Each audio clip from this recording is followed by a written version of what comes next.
technique WOD. This is video 1 out of a total of 3 that we're going to do specifically on training for core stability rather than training for core strength. So stability specifically means that you're training not to move. The scientific definition of it in this case would be not moving in the presence of potential change. That means that you could move, but you're strong enough not to move. Okay. So doing sit-ups and crunches, those are examples of producing flexion. You're going through this range of motion, you're producing a movement rather than resisting a movement.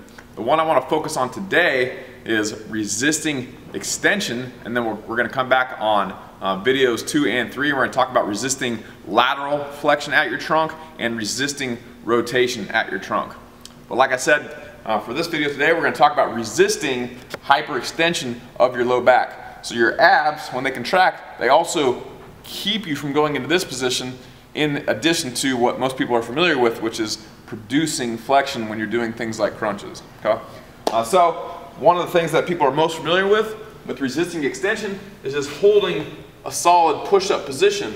A lot of people, when they sag their hips, they end up in this position like that. Anytime you see someone's low back getting that deeper curve, you know that they don't have the strength, or they just aren't aware that they need to be kind of contracting their abs and squeezing their glutes just a little bit to pull themselves out of a hyperextended low back position. Okay? You see people come down and then they'll look at a roll up, they're hyperextended here, and then maybe they correct at the top, maybe they don't.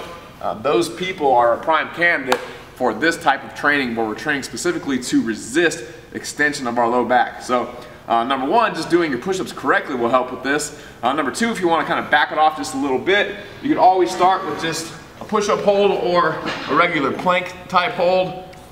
And then from there, you can progress onto other types of movements. These rings don't go a whole lot lower than this, so I'll start with a very low level variation of what's called a ring fallout, where I'm here, I have straight arms, and then I kind of just fall into the movement.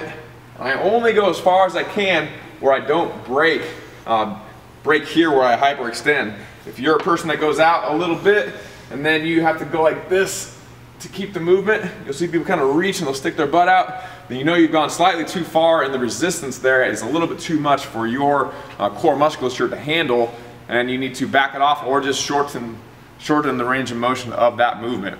Then if you want to make it harder, obviously you can hop up.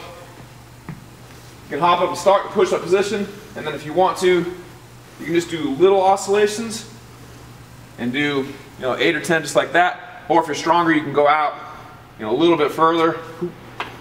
I tend not to do those very often. I'm not going out very far right now because I have a lot of medial elbow pain, especially on my right side from throwing baseballs in my path. It always tends to flare up. It'll hurt on things like muscle ups.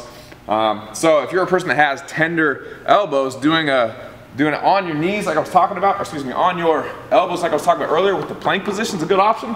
But if that's not quite hard enough for you, then what I've been doing lately is taking the rower, put my elbows on it, and then I can do the same little oscillations on the rower that I could do with the rings. The other one that I didn't mention that you may or may not have is a regular old ab wheel. The ab wheel rollouts that you see on the infomercials is actually a great exercise, as long as, again, you're doing it correctly and you're keeping yourself out of that hyperextended position. Okay? So go and come back for videos 2 and 3, and we'll talk about resisting rotation and resisting lateral flexion.